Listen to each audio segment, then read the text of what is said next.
Mbifurije kugubwa neza, mbifurije ibihe byiza bakunzi bacu mukomeje kubana natwe. Tugarutse mu makuru akomeye cyane, ni amakuru yo kuri uyu mugoroba, ariko ni amakuru udakwiye gucikwa. Ni byinshi cyane bikomeje kuvugwa, ariko cyane ikintu bita intambara yahinduye isura ahangaha muri Kivu y'Amajyaruguru. Ibintu byabaye bicika muri Kivu y'Amajyepfo.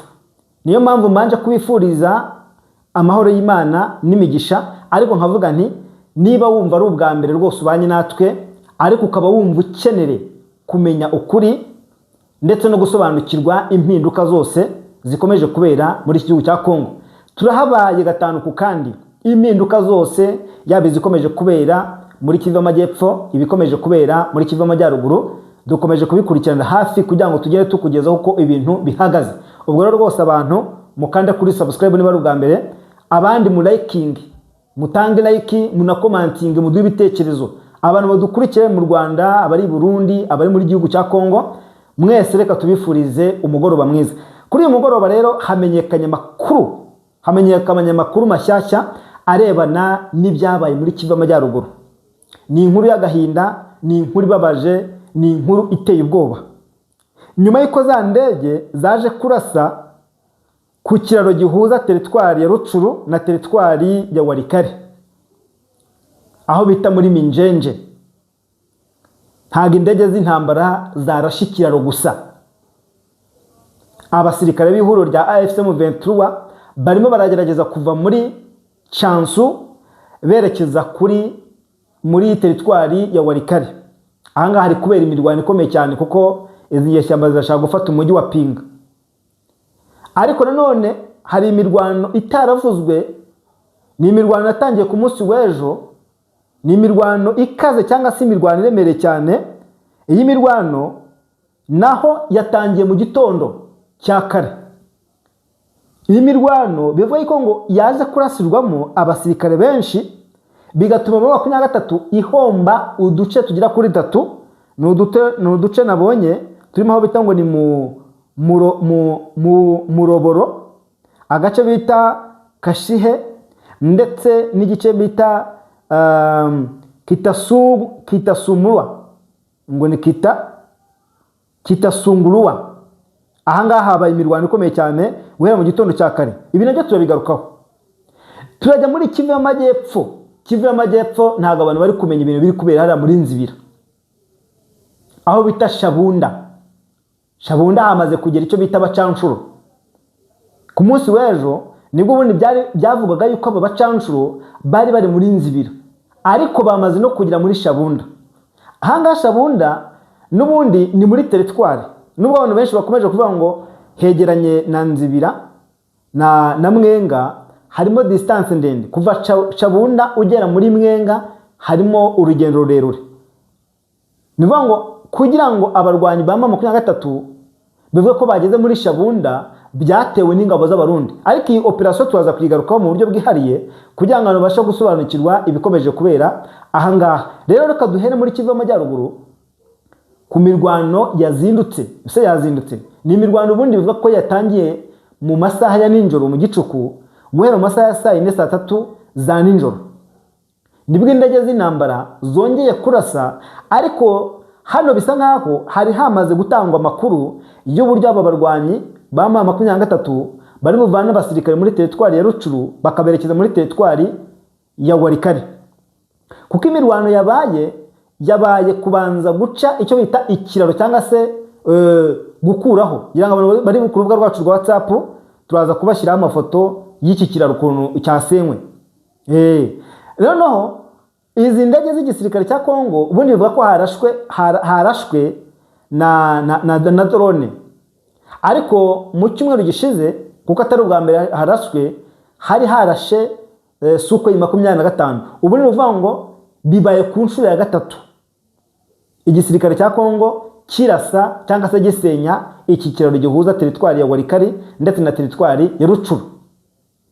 Kuko amakuru avuga yuko aba barwanyi bari bamaze gutegura icyo bita urugamba cyangwa se intambara ikomeye cyane, bava muri teritwari ya Rutshuru berekeza muri teritwari ya Walikale, kandi barabarwanyi benshi, ngira ngo bamwe bagiye banagaragara batega cyangwa se bajyanwa n'imodoka. Imodoka zabavanaga hariya muri Chansu zikaba deployinga muri axe aho bazarwanira. Bivuga ngo babaga bapanze urugamba aho bazagomba kujya gute, aho bagomba kujya kurwanira. Aba rero batwawe n'imodoka za Yesivili cyangwa se imodoka z'abacuruzi bahariya mu mujyi wa Goma. Nivuga ngo iyi mirwano rero yaje kurushaho gufata umurego, kuko ingabo z'igisirikare cya Kongo FARDC zari zimaze kumenya yuko zamaze guci ikino kiraro, ahubwo noneho bo abana barwanyi ba 23 babura ukuntu bambuka. Ibi byatumye rero abari hariya ku ruhande baboherezamo ibisasu, binavuga yuko harimo nabo byafashe bagakomereka, ariko kubera ko uvuga ngo umwanzi wabo yamaze guca kino kiraro cyangwa se maze gusenya kino kiraro, nono abarwanyi baza nyuma, kuko zino ndege zo ziza ziri kuri gahunda yaho zigomba kurasa n'igihe zigombera kurasira. Byatumye bano barwanyi rero b'ingabo z'igisirikare cya Kongo baza hano muri Mpeti na za Minjenje, ariko uburyo bajemo baje basanga abarwanyi ba FCM23 batari bahari. Kuko nuvuga ngo ubundi igisirikare cya Kongo FARDC cyo cyari cyategura yuko kiri burasa bino biraro mu gihe bumvaga ko abarwanyi bari bamaze kwambuka. Noneho mu gihe bamaze guca ikiraro bakabarasa bakabura ahantu bahungira, noneho indege iyo iza kurasa mbere kino kiraro abarwanyi ba M23 batarambuka kino kiraro. Iyi ni operation yari yateguwe, kuko ntago ari ubwa mbere tubonye hariya haraswa, kuko mu minsi yashize mu bice bya Mpeti habera urugamba rukomeye cyane. Ntago mu 23 ikuva yatangiye ibitero byo kwerekeza hariya muri Pinga, ntago barakandagiza ibirenge mu nkengero z'umujyi wa Pinga. Igihe cyose barasirwa ahangaha Minjenje n'agace ko muri Peti. Nuvuga ngo igihe cyose igisirikare cya Kongo gisa nkaho kiba kiri maso kirekereje abasirikare bagerageza kwinjira muri kara gace. Ntago mu 23 rero yahagaritse ibitero byayo n'ubusanzwe, kuko nubundi ikomeje gukoresha ingabo zayo ziri mu biriya bice byo mu majyepfo ya teritwari ya Walikale, cyane cyane ahangaha bita muri groupement ya Bashari Mukoto. Hari ingabo nyinshi ziri mu bice bya Bibwe na Nyange na Mbati, kuko buriya Mbati itandukanye na Peti. Bino bice bya Peti byo byegere n'uburi mu majyaruguru ya teritwari ya Masisi, ariko yegere teritwari ya Walikale ndetse na teritwari ya Rucuru, kuko iki kiraro n'ubundi cyarashwe cya Minjenje ni igihuza teritwari ya Rucuru na teritwari ya Walikale, ko hegere teritwari ya Masisi n'ubundi. Noneho rero umwe mu basirikare b'igisirikare cya Repubulika ya Kongo FARDC yaje kugaragaza ikintu bita uburakare, avuga ati nta hantu Colonel Nanga yigeze arwana intambara na hamwe, ntabwo ingabo z'igisirikare cya Kongo FARDC zigomba gutsindwa na Colonel Nanga. Nuvuga ngo umuyobozi mukuru cyangwa se komanda, nuvuga ngo umugaba mukuru w'ingabo z'igisirikare cya Kongo FARDC yaje gutanga ubutumwa buremere cyane. Ni mu ntara ya Tanganyika, ni muri Tanganyika hariya, aho bivuga yuko uyu musirikare yagaragaye ari kubwira bagenzi be n'abasirikare. Ni nk'inama yari yabaye y'abasirikare bakomeye, hagombaga gutangirwamo ubutumwa bw'uburyo buri musirikare wese agomba kuba afite intego yo guhangana n'izi nyeshyamba. Ariko ibi ngibi babitangaje mu gihe hari abasirikare benshi ba FARDC baje kuyobora urugamba, ariko baza guhomba. Guhomba ni gute rero? Nuvuga ngo ni ugutsindwa urugamba, intego bihaye kugeraho bikarangira batagiye gute, batayigezeho. Ni kenshi cyane twagiye tubona abasirikare bo muri FARDC boherezwa ku rugamba, ariko bakagenda batageze gute, batageze ku ntsinzi yabo. Hano muri Kivu Amajyaruguru hari imirambo yahagaragaye igera ku 8. Imirambo yahagaragaye igera ku 8. Ni imirambo bivuga yuko ngo iyi mirambo bivuga ko ngo yishwe n'ingabo z'igisirikare cya Kongo, bavuga yuko barabatasi ba 23. batangaga amakuru y'ibyo bakomeje kubona imbere, kuko bivuga yuko bano barwanyi ba FCM 23 bakoresha tekinike nyinshi z'urugamba ndetse n'ubutasi bwo bwa mbere. Uvuga ngo ubundi binjira ahantu bamaze kubona amakuru yabo, ariko kugeza kuri ubu ngubu bisa naho bigoye, kuko Kinshasa kumenya ibyo iri gutegura ni ibintu bitunguranye cyane. Ntago bakimenya amakuru 100%. Ntago bakimenya amakuru 100%, kuko niyo mpamvu bya bitero byibasiye aba barwanyi na nungu bigikomeje. Hari abantu bumva urugamba bakagira ngo ni urugamba rwa kera. Imirwano ikomeje kuba. Ngira ngo kuri uyu munsi agace katumvikanye imirwano, ubwo navuga ko ari nko muri teritwari ya Rubero, kuko nahanga muri teritwari ya Masisi, muri ibi bice byo muri Ruki ho hamaze ukwezi kose haba imirwano. Hamaze ukwezi kose haba imirwano. Mu gihe imirwano yongeye kumvikana mu gitondo cya kare, yatangiye mu masaha ya saa 3, mu masaha ya saa 4, ni imirwano yabaye mu gitondo cya kare ho Wazalendo na FARDC bagabye ibitero bikomeye cyane muri Karehe. Bagabye ibitero bikomeye cyane muri Karehe. Ahangaha muri Karehe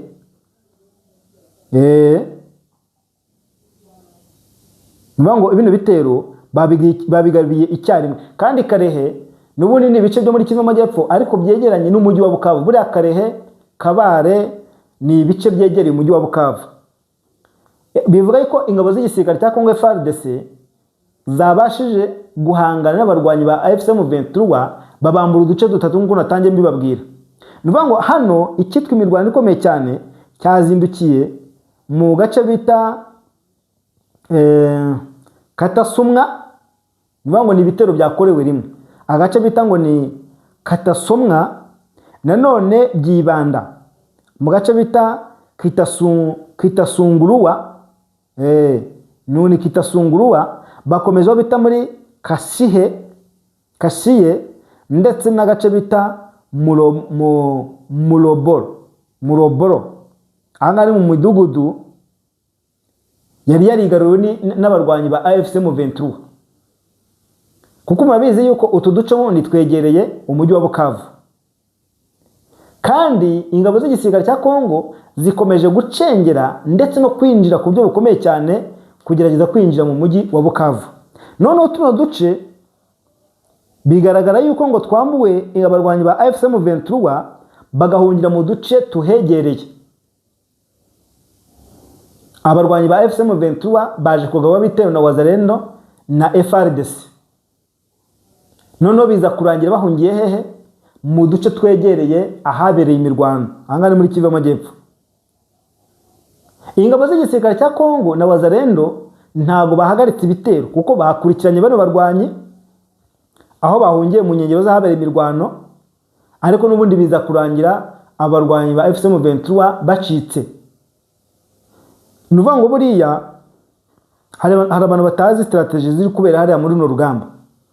Usanga AFCM 23 yateguye icyo bita operation, ariko igatwara abasirikare bakeya, itateganya yuko hashobora kuza kubaho imirwano muri ako gace. Noneho igihe habaye imirwano yo gusakirana, hatarabanje kwitegura kuri buri ruhande, wenda bagakubitanira nk'ahantu bagatikurana, biba ngombwa yuko abari hafi igihe cyose batabara. Kandi byose bikorwa ku ruhande rw'impande zombi, yaba ku ruhande rwa M23 no ku ruhande rw'ingabo z'abarundi, kuko buri ingabo z'abarundi nazo muri Kivu Amajyepfo zirisa nkaho ziyoboye. Kuko urugamba bari kurwana n'urugamba rukomeye cyane. Uko M23 ivuga iti ntago tugomba gutakaza imbaraga, ntago tugomba gutakaza ibice. Ni nakizi izi ngabo nazo zivuga ziti ntago tugomba gusubira inyuma, icyatuzanye ni ukujya gute, ni uguhangana. Noneho amakuru yaje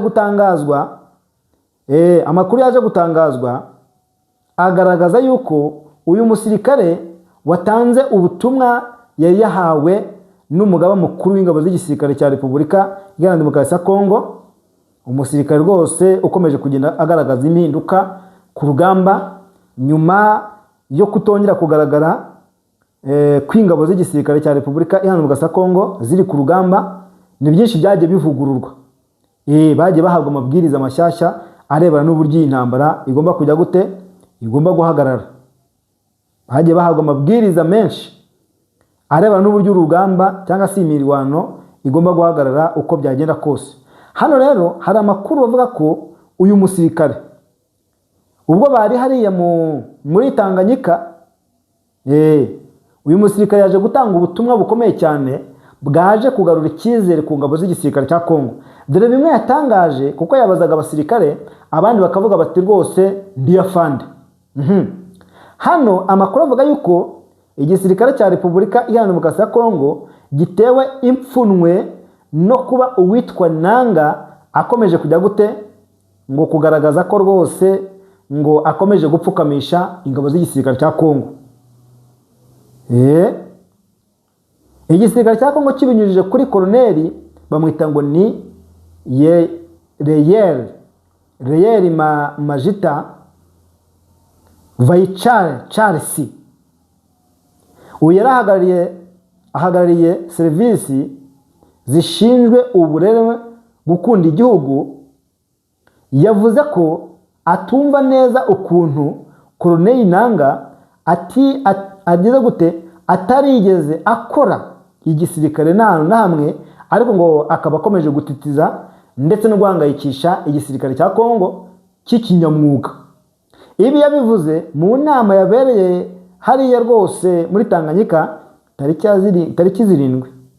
Iyi nama yahuriyemo rwose abasirikare bakuru batandukanye bagenzi be. Hano amakuru avuga yuko ngo iyi nama yavugirwagamo ayo magambo yabereye mu mujyi wa Keremi, akaba ari mu ntara ya Tanganyika.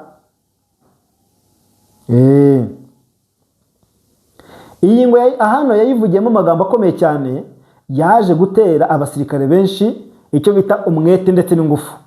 Hano yaravuze ati Nanga kuva ryari yabaye umusirikare, yabaye umusirikare wa hehe. Bavuga bati Nanga yabaye umusirikare wa hehe.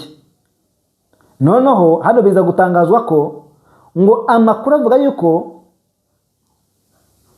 uyu musirikare uko yavugaga basubiragamo, bavuga bati Nanga nta hantu yigezemo umusirikare n'umunsi n'umwe. Uyu kandi yavuze ko ubwo rwose yagaragaje uburyo Nanga akanga igisirikare cya Repubulika Iharanira Demokarasi ya Kongo kigakangika ngo kikaryama hasi kigatitira, kandi ngo ari umusivili. Yavuze ati none se uyu Nanga araza akazana abasirikare arimo gukanga igisirikare cya Kongo, igisirikare cy'ikinyamwuga, igihugu cyigenga, igihugu cya Patrice Emery Lumumba, igihugu cya Perezida Tshisekedi, igihugu cya Mobutu, igihugu cya Chibangu. Nanga agaragara akazana gutyo gusa, yarangiza akabakanga mu burakari bukomeye cyane rwose. Yavuze yuko hano harimo abagambanyi, avuga ati igisirikare cya Kongo gifite abagambanyi, ndetse navuga ati barazwi. Ikintu cyaje kubaho nyuma nuko yaje kugaragaza yuko imigambi Kinshasa ifite harimo gusenya burundu umutwe wa AFC M23, ndetse akanagaragaza ko icyo biteguye gukora kandi cya burundu ari ugushyira ku iherezo ubuzima bwa M23 bwose. Yaje kubigaragaza avuga ati uko byagenda kose izi nyeshyamba za AFC M23 izi ngizi zigomba gushyirwa hasi. Ibi byose yabitangaje mu gihe amakuru avuga yuko ingabo z'u Burundi ngo zaba ziherutse gutakaza abasirikare benshi bagera kuri 358. Dore ko amakuru y'izi ngabo rero nayo yaje gutangazwa mu mirwano ikaze cyane maze iminsi ibera muri Kivu y'Amajyepfo. Noneho nk'uko hano ibinyamakuru byinshi byo muri Kivu y'Amajyepfo bibitangaza, bivuga ngo abantu 358 ari ingabo z'u Burundi zaguye ku rugamba mu mashyamba yo muri teritwari ya Shabunda. Aha nanone kandi ngo kuri Kivu y'Amajyepfo aho uyu mutwe ukomeje cyane ibikorwa bya gisirikare, ingabo za Kongo zirimo iza FARDC z'u Burundi, FDL ndetse na Wazalendo, ngo kuva ku masaha yo ku mugoroba ku munsi w'ejo ngo zari zirimo zihunga icyo bita umuriro. Amakuru avuga kandi ko ngo waba yamaze ngo kuyatara neza rwose, ngo yahise yashyira hanze akavuga yuko rwose ngo ari 100%. Ku rundi ruhande ariko ngo birashoboka yuko kuko ngo guhangana ngo kwabayeho, ariko nanone ngo habaho abasirikare baje kuva ku rugamba barirukanga. Abakurikiranira hafi rero intambara ikomeje kubica bigacika hano muri Kivu y'Amajyepfo bavuga ko ngo intambara iri kubera mu mashyamba yo muri Shabunda ndetse no ku ruhande rwaho hafi ugana Mwenga. Ngo urugamba ntabwo rworoshye namba, abantu hano bafite intwaro barimo bararasana. Noneho biravuga yuko imirwano irushaho kujya gute gukara, kuzamura ubukana, ari nako bibangamira leta ya Ndayishimiye, cyangwa se bibangamira hari igihugu cy'u Burundi, kuko hari igihugu cy'u Burundi nacyo kiri mu ntambara muri Kongo kandi gifatanyije na leta ya Kongo Kinshasa. Ubwo birumvikana gutakaza abasirikare kw'ingabo z'u Burundi, ubwo ni ugutsindwa ndetse no gufatwa kubira bice byo muri Kivu y'Amajyepfo. Nubwo bigoye, buri ingabo z'u Burundi zateze ikintu bita mbushi. Abarundi bateze imbushi abarwanyi ba FCM23. Ni imirwano bari kuvuga ngo iri kubera muri Shabunda, ibaye mu gihe ingabo z'u Burundi zerutse kudeployinga batayo y'abasirikare muri no misozi miremire ya Imurenge ndetse na za Mikenge. Ahangane mu bice birimo Abanyamurenge. Mu gihe Abanyamurenge bamaze iminsi bavuga yuko babangamiwe cyane cyane mu mujyi wa Uvira. Muri Kivu y'Amajyepfo amakuru avuga yuko intambara rwose ngo abacanshuro umutwe wa Alliance Fleuve Congo wongeye gusakirana nabo. Ku munsi waje byavuga yuko ari abacanshuro batangiye imirwano muri Nzibira bafasha FARDC. None kuri no shuro bongeye kumvikana ahangaha muri Shabunda. Ubundi Shabunda ku bantu batahazi ni kure rwose ya Walungu, akaba ari na kure ya Mwenga, biterwa n'abarwanyi baturutse barwana. Ariko ubundi bivuye ko abarwanyi bagiye kurwana muri Shabunda n'ubundi baturutse hehe hano muri Nzibira, kuko Nzibira impamvu ikomeje koramo imirwano ikaze cyane kugeza n'ubu ngubu ni agace navuga yuko gakungahaye ku mabuye y'agaciro, kandi ikindi gafite icyo kavuze. Ni agace ko gafata ku ruhande rwa 23 bibahereza gahunda yo kuzenguruka ibindi bice byose birimo n'umujyi wa Bukavu. Kandi inyeshyamba ntabwo zishobora kwemera ko uyu mujyi wa Bukavu ujya gute ufatwa, cyangwa se ubwo mu maboko y'abarwanyi bakomeje kubarwanya ku buryo bukomeye cyane. None hano amakuru avuga yuko ngo iyi ntambara yabereye muri Kivu y'Amajyepfo yagaragayemo abacanshuro twirwaneho AFC/M23 ngo maze baratikurana, niyo bita ngo nukuritagurana hariya. Imirwano yabaye mu gihe harashize iminsi Perezida Tshisekedi w'iki gihugu cya Repubulika Iharanira Demokarasi ya Kongo ahuye ndetse akagirana inama n'umuyobozi wa Blackwater, abacanshuro b'umutwe wa Blackwater. Abangaba rero baturuka hehe muri Colombia. Abacanshuro b'umutwe wa Blackwater ni nyuma y'amasezerano yagiranye n'umuyobozi wayo Eric Prince, bahise bamanuka baza hariya muri Kisangani. Kisangani hayisaza abasirikare bakomeye cyane hariya. Kisangani hamanutse abasirikare benshi. Kisangani hamanutse abasirikare benshi baturutse impande n'impande, ariko by'umwihariko abaturutse hariya muri Colombia. Bivuga ngo ni wa mutwe w'ingabo zidasanzwe cyangwa se w'abacanshuro wa Eric Prince wemereye Perezida Tshisekedi ko bagomba kuza kujya gute guhangana n'izi nyeshyamba. None ibi byose bibaye mu gihe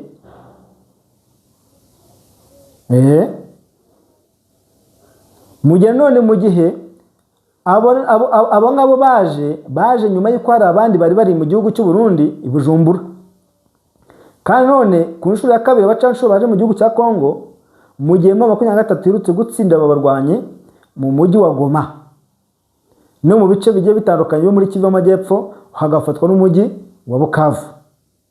Icyo gihe umutwe wa AFC M23 warwanaga n'abari abarwanyi baza kwamburwa umujyi wa Goma, bamburwa Sake n'ibindi bice, ndetse binabaviramo gutakaza utundi duce tw'ibyaro. Noneho banyujijwe i Kigali mu Rwanda berekeza mu bihugu byabo bakomotsemo, ariko u Rwanda nyuma rwaje kuvuga yuko rutazakomeza kwishingira. Nyuma Rwanda rwavuze ruti ntabwo tuzakomeza kwishingira abagizi ba nabi baza guhungabanya umutekano w'akarere, noneho barangiza tukabahereza inzira. Ibi byose M23 imaze gutangaza yuko itazongera kugira impuhwe ikitwa umucanshuro wese. Bavuga bati umucanshuro wese uza kurwana mu gihugu cya Kongo abaje guhangana n'itsinda rya AFC M23. Atubwo rero uwo tuzongera gufata wundi nta mwe bazabagirira. Abarwanyi bakomeje guca imane n'imande bashaka rwose kugira mu mujyi wa Uvira. Gufatwa k'umujyi wa Uvira ni ugucecekesha ingabo z'igisirikare cy'u Burundi na Kongo. Ibi byatumye Perezida Tshisekedi yongera gushaka abandi ari nabo bita aba Black Water. Aba bakimara kugira muri Kongo, bamwe bajyanwe i Bujumbura muri Kongo, Bujumbura mu gihugu cy'u Burundi, abandi bajyanwa aho bita muri Kindu na Kisangani ndetse n'ahandi. Ahangaha muri Kindu naho ni muri Kivu y'Amajyepfo. Binashoboka yuko abari kuvuga yuko bari kurwana hano muri Kivu y'Amajyepfo, cyane cyane wenda nk'aho bita muri Shabunda, bashobora kuba baturutse hano muri Kindu. Bashobora kuba rwose baraturutse hano muri Kindu. Noneho rero ngo kuba aba bacanshuro bari ku rugamba bahuriyemo n'umutwe wa M23 muri Nzibira. Iyi mirwano yasakiranyije impande zombi yaba ku cyumweru. Bamwe ngo barakubiswe barahava, bikanavuga yuko rwose nyuma y'ubwo urwo rugamba bahise bagira bute basaba ingabo z'u Burundi ndetse n'iza Kongo ngo kubaha umushahara wabo bagasubira iwabo. Harabuze bati niba dukubiswe ni muduhembe, kandi Tshisekedi nawe nta faranga yaguha, nta faranga yaguta banje kujya gute kuzuza amasezerano. Hariya ni ngombwa rwose ngo banze ukore ukoboke uyabone wayakobokeye. Mu gihe utakoze ntabwo Tshisekedi rwose yaguhereza iki amafaranga.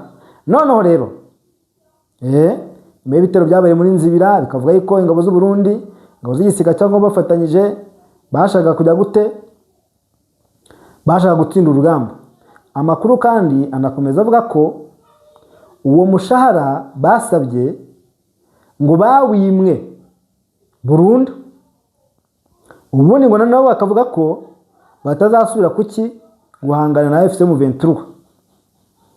Basobanuye ko uyu mutwe ngo ukomeye kandi ngo barusha kure amayeri yo kurwana, niba abacancu bo ku butaka.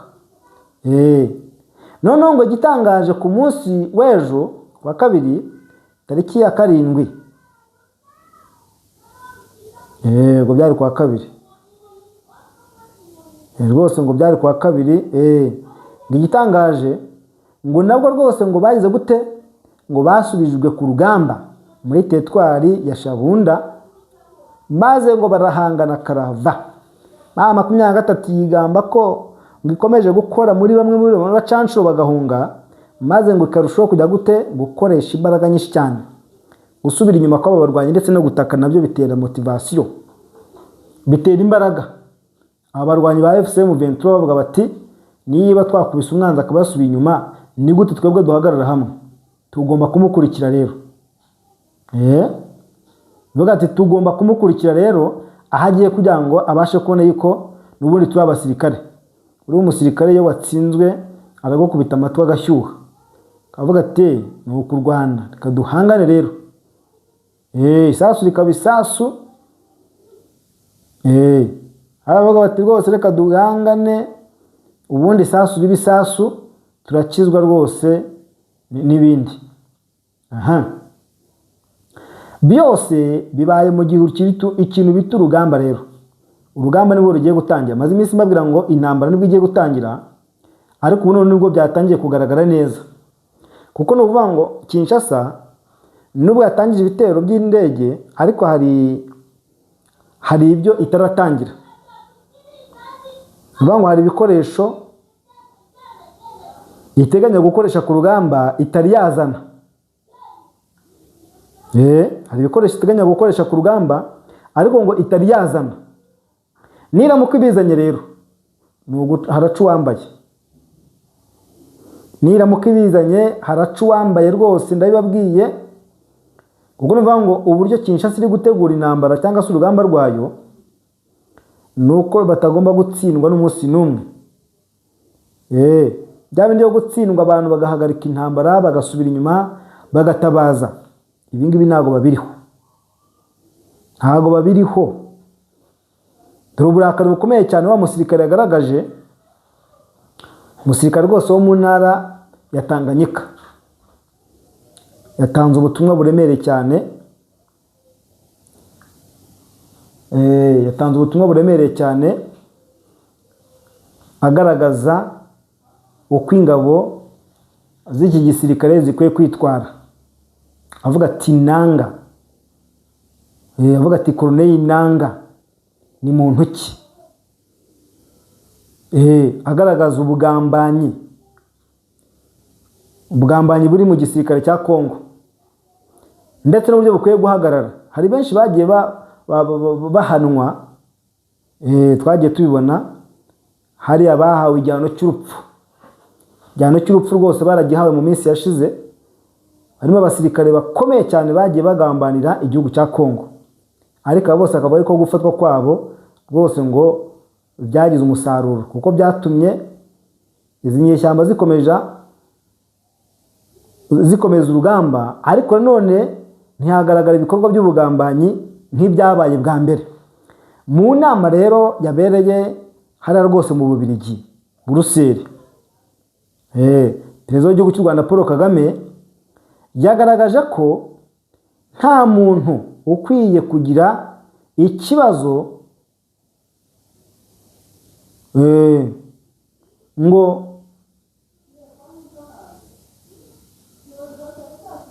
kurusa urusaku rw'ingoma iri mu busa, ngo kuko ngo ahubwo icyiza ari ukuyireka ikajya gute, igatambuka, cyangwa se ukayibisa. Uyu mukuru w'igihugu yabigarutseho kuri uyu wa gatanu nyuma y'amasaha make Kisekedi amusabiye i Buruseli mu Bubiligi gutegeka ingabo za M23 guhagarika ubushyamirane. Kisekedi ubwo yagezaga ijambo ku bakuru b'ibihugu mu nama z'abaguverinoma bari bitabiriye inama ya Global. Inama yavugiwemo byinshi, ni inteko yahuriwemo n'abakuru b'ibihugu hariya Buruseli. Ni inama kandi perezida w'igihugu cy'u Rwanda yahuriyemo na perezida Felix Antoine Tshisekedi. Umukuru w'igihugu yavuze ati bo bombi bafite ubushobozi bwo gushyira iherezo ku mwuka mubi ukomeje gututumba muri aka karere. Byavuzwe nande rero? Ibi ngibi byavuzwe n'umwe mu bayobozi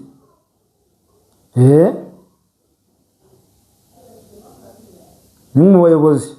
Muri ya nama nta na rimwe yigeze agaragaza imyitwarire ya gashoza ntambara, haba ku Rwanda cyangwa se Uganda cyangwa se ikindi gihugu gituranye na Kongo. Noneho Kisekedi yavuze ko mu mwaka ushize u Rwanda na Kongo ngo bifashijwemo na Perezida João Lourenço wa Angola, ngo kuri iki gihe uwayoboye umuryango wa Afurika yunze ubumwe ngo byari bigize ku kigero cya 85 cyo kugera ku mahoro arambye. Gusa ngo birangira Perezida Kagame yanze kwitabira inama yagombaga gusinyiramo amasezerano y'amahoro. Noneho rero yanavuze ko ngo nubwo ngo ibyo byabayeho nta na rimwe kandi ngo ntarirarenga, kuko n'ubundi ngo aracyari icyo gukora. Yavuze ati ntarirarenga ngo ibintu bibe byakorwa neza nifashishije iri huriro nk'ubuhamya bw'uko mbaye ikiganza nyakubahwa Perezida w'u Rwanda kugira ngo tugere ku mahoro arambye kandi angana. Ibi rero yabisabaga ngo kugira ngo ategeke ingabo za M23 zirambika intwaro hasi zive mu byo kurwana n'igisirikare cya Kongo. Perezida Paul Kagame asa rwose ngo nukomoza ku byatangajwe na Perezida Kisekedi mugenzi we, yagaragaje ko rwose ngo abantu badakwiye guta umwanya ku magambo ye. Yanditse avuga ati rwose ku rubuga rwa X ati umuntu ntagira ikibazo nk'urusaku rw'ingoma iri mu busa. Nawe rwose abafite ikibazo, ikiza ni ukuyireka igatambuka cyangwa se ukayivana ukayiva iruhande. Umuvugizi w'umukuru w'igihugu Stephanie Nyombayire yagaragaje ko rwose ibyo Kisekedi yakoreye ngo i Buruseli ngo bishimangira umugani w'uko igisebo ngo kitica. Baba data we ati yasebye ati ahubwo nuko uwasebye adapfa. Yavuze ko Kisekedi yataye urusoni neza akigaragaza nk'umuntu ukunda amahoro, nyamara ngo yirengagije inshuro zitari nkeya ngo yakangishije ngo gutera u Rwanda nkayo bose ngo agahirika ubutegetsi bwarwo. Yashinje kandi Kisekedi ngo kwigira inzirakarengane ngo ku makimbirane yatangije ubwe akaba yaragize gute yaramaze kumurenga, none ngo ntagaruriro rero. Uyu Nyombayire yabivuze ati ko rwose ikiganza cy'amahoro Kisekedi yavuze ko ashaka guha mugenzi we w'u Rwanda ari uguha intwaro ndetse no gushyira umutwe wa jenoside wa FDLR ndetse no kujya gute no kuwugira abagize ingabo ze. Yavuze ati kandi ko amahoro Kisekedi yagaragaje nkaho ashaka kuri we ari gushyigikira imitwe y'inyeshyamba atoteza abaturage, abica, akabica urubozo. Ibi byo bivuze iki? Ati Kisekedi icyo akwiye ni ukumenya yuko ubwe ari uzafata umwanzuro w'amahoro mu gihugu cye. Nyombayire yashimangiye ko nta mpamvu yatuma u Rwanda rusubiranya na Kongo mu gihe imaze igihe ikwiza ibinyoma byayo gusa byafashwe nk'ukuri na bimwe mu bihugu byo hanze. Aravuga ati rero rwose yisunze amagambo yigeze kuvugwa n'umukuru w'igihugu yunzemo ati nta masomo u Rwanda rukeneye kwigishwa ku cyo amahoro avuze. Twebwe twarwaniye amahoro, nitwe tuzi igiciro cyayo, ni twebwe tuzi igiciro cy'amahoro. Ibi byatangajwe n'umukuru w'igihugu cy'u Rwanda. Reka rero mbashimire ngirane rwose, mukomeze mugubwe neza. Ahasigaye ubundi amakuru yacu rwose nakagaruka.